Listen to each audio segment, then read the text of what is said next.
मैं परमेश्वर का धन्यवाद देता हूं इस सुबह के समय के लिए। सर्वशक्तिमान परमेश्वर के चरणों में आने का प्रभु ने जो मौका दिया है। आइए आज सुबह के वचन मनन के लिए पहला कुरिन्थी 15 बाब उसका 55 से 57 तक हम लोग पढ़ेंगे। हे मृत्यु तेरी जय कहां रही? हे मृत्यु तेरा डंक कहां रहा? मृत्यु का डंक पाप है और पाप का बल व्यवस्था है, परंतु परमेश्वर का धन्यवाद हो जो हमारे प्रभु यीशु मसीह के द्वारा हमें जयवंत करता है। मनुष्य का सबसे बलवंत दुश्मन जो उसके सामने खड़ा है वो है मृत्यु। चाहे मनुष्य धनी हो, गरीब हो, बलवंत हो, कमजोर हो, वो मृत्यु से डरता है।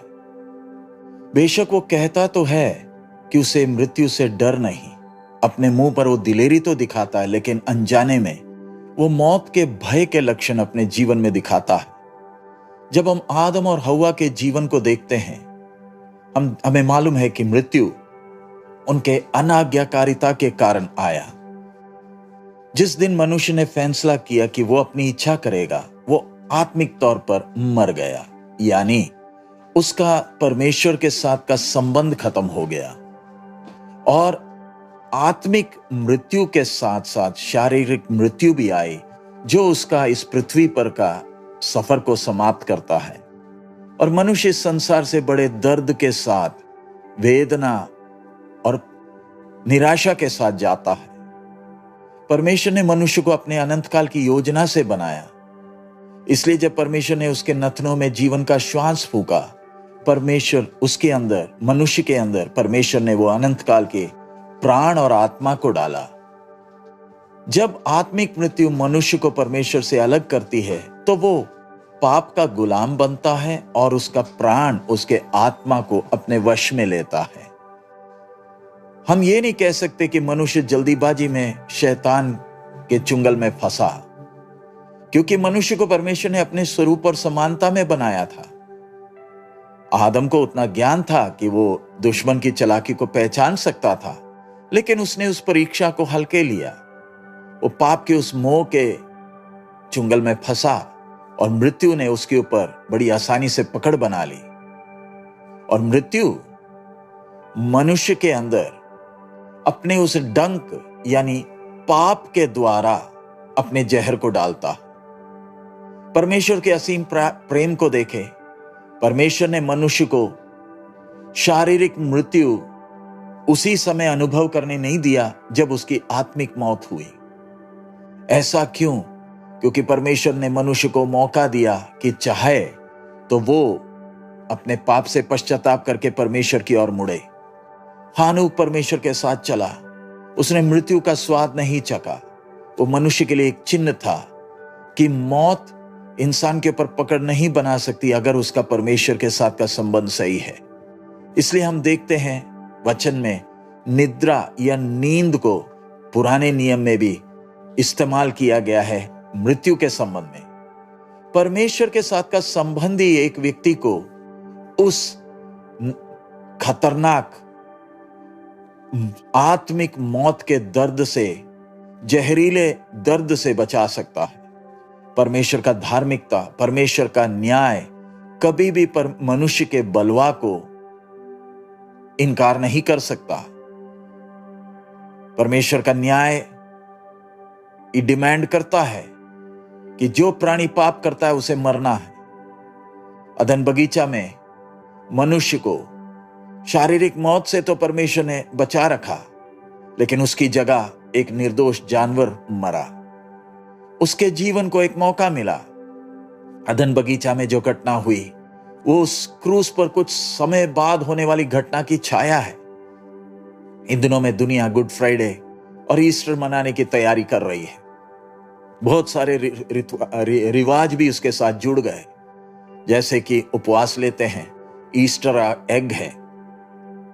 लेकिन क्या मनुष्य असलियत में पहचानता है कि क्रूस पर जो बड़ा बलिदान हुआ, मृत्यु मनुष्य के ऊपर अपना भय डालकर राज्य कर रहा है, लेकिन परमेश्वर के मेमने के उस बलिदान के द्वारा मृत्यु का वो पकड़ मनुष्य के ऊपर खत्म हुआ।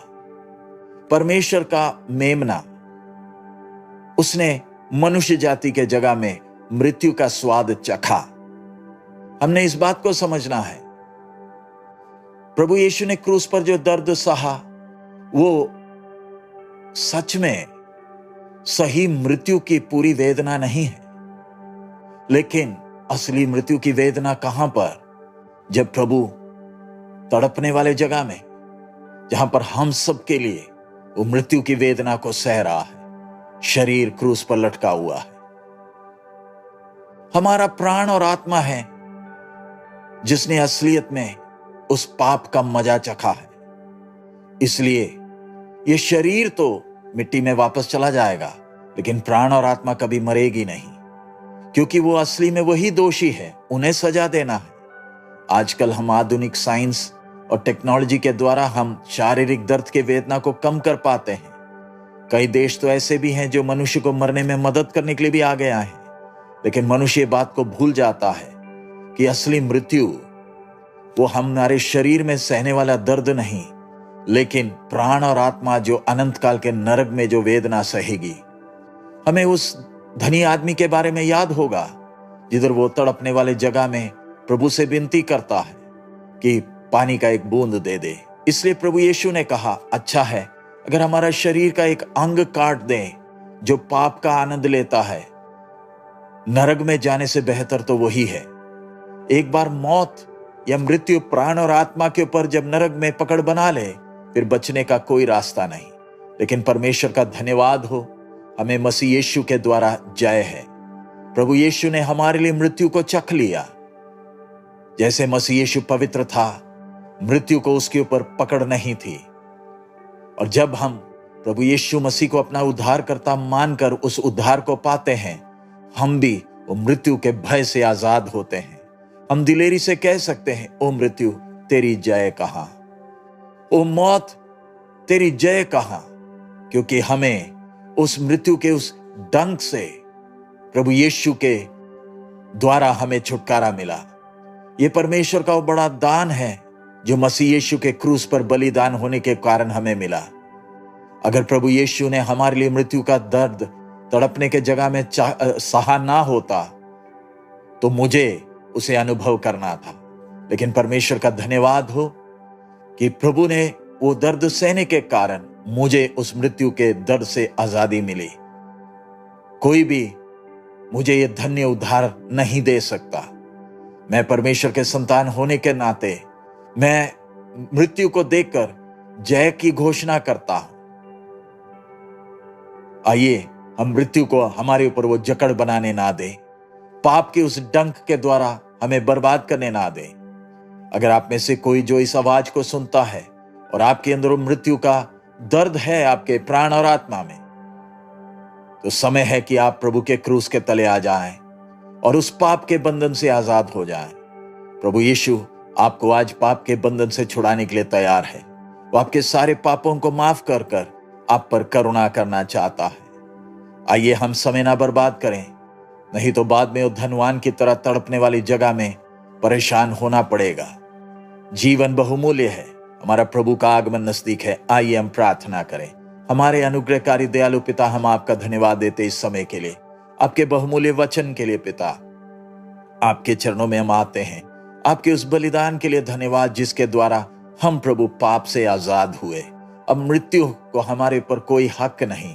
पिता, इन दिनों में आपके ऊपर भरोसा कर कर इस उद्धार के अनुभव को, इस खुशी को अनुभव करने के लिए मदद कर। अगर हम में से कोई अभी भी पाप के गुलाम है, बाप आप दया करें, आप करुणा करें प्रभु, ताकि वो भी पाप के बंधन से आजाद होकर अनंत जीवन के खुशी को अनुभव कर सके। हमारी प्रार्थना आपने सुना, इसलिए धन्यवाद देते हैं।